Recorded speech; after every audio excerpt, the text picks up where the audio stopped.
Olá, à minha frente tem o Omoda 9. Neste vídeo, vou mostrar como gerenciar as configurações da câmera.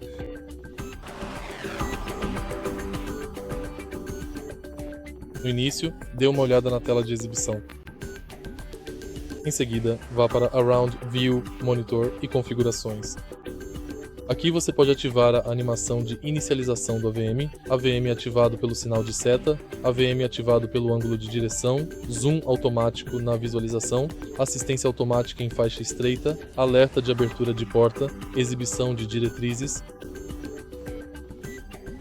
exibição do radar de estacionamento, e você pode alterar a transparência do corpo entre total, semi ou desligado. Se você achou este vídeo útil, deixe um like, comente e inscreva-se.